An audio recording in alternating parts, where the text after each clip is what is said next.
জীবনে কিছু সফর থাকে যেগুলো মানুষকে শুধু জায়গা দেখায় না, বরং নতুনভাবে ভাবতে শেখায়। সুন্দরবনের এই দ্বিতীয় সফরটাও আমার কাছে ঠিক তেমনই একটা অভিজ্ঞতা ছিল।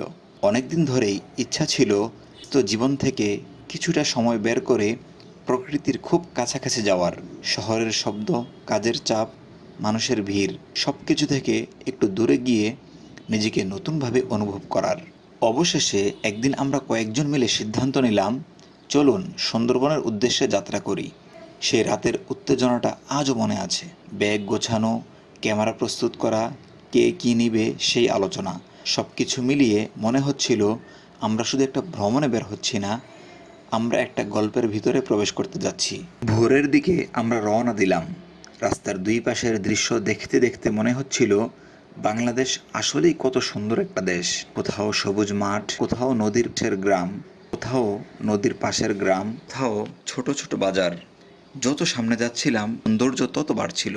মাঝে মাঝে গাড়ি থামিয়ে চা খেয়েছি। রাস্তার পাশের ছোট দোকানগুলোতে গ্রামের মানুষের সরলতা খুব সুন্দরভাবে চোখে পড়ছিল। তাদের জীবনে হয়তো অনেক বিলাসিতা নেই, কিন্তু মুখের হাসিটা অনেক শান্ত। সন্ধ্যার পর আমরা সাতক্ষীরা অঞ্চলের দিকে পৌঁছালাম। সেই জায়গার পরিবেশটা শহরের চেয়ে অনেক আলাদা। বাতাসে একটা শান্ত ভাব ছিল, চারপাশে কম শব্দ, কম ব্যস্ততা। মনে হচ্ছিল সময় যেন একটু ধীরে চলছে। আমরা একটি হোটেলে উঠলাম। হোটেলটা খুব বিলাসবহুল না হলেও বেশ সুন্দর একটি পরিপাটি ছিল। রুমে ঢুকে জানালার বাইরে তাকাতেই দূরে নদীর মতো একটা দৃশ্য দেখা যাচ্ছিল। সেই মুহূর্তে মনে হচ্ছিল জীবনে মাঝে মাঝে এমন শান্ত জায়গায় আসা সত্যিই দরকার। সারাদিনের ক্লান্তির পরে সবাই কিছুটা বিশ্রাম নিলাম।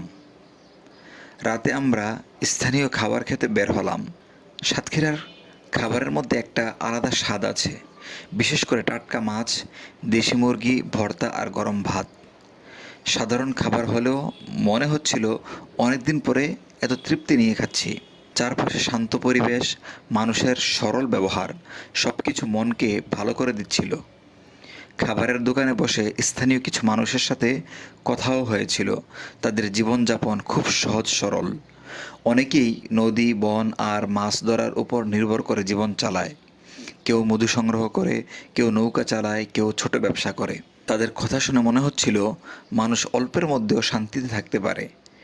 আমরা শহরে থেকে অনেক কিছু পাওয়ার পরেও অশান্তিতে থাকি, আর তারা অল্প নিয়েই হাসিমুখে জীবন কাটিয়ে দেয়। রাতের সাতক্ষীরা ছিল অসাধারণ সুন্দর। হোটেলে ফিরে সবাই কিছুক্ষণ ছাদে দাঁড়িয়ে গল্প করছিলাম। দূরে হালকা বাতাস, আকাশ ভরা তারা, মনে হচ্ছিল প্রকৃতি নিজেই আমাদের শান্ত হতে বলছে। পরদিন খুব ভোরে ঘুম থেকে উঠলাম। সকালের বাতাসটা ছিল একদম নির্মল। শহরের মতো ধোঁয়া বা শব্দ নেই। পাখির ডাক আর হালকা কুয়াশার মধ্যে সকালটা সত্যিই অন্যরকম লাগছিল। আমরা সকালে নাস্তা শেষ করে সুন্দরবনের উদ্দেশ্যে বের হলাম। নদীর ঘাটে পৌঁছে ট্রলারে উঠলাম। ট্রলার ধীরে ধীরে নদীর ভিতর দিয়ে এগোতে লাগলো। চারপাশের দৃশ্যগুলো এত সুন্দর ছিল যে ভাষায় প্রকাশ করা কঠিন। নদীর পানির উপর সূর্যের আলো পড়ছিল।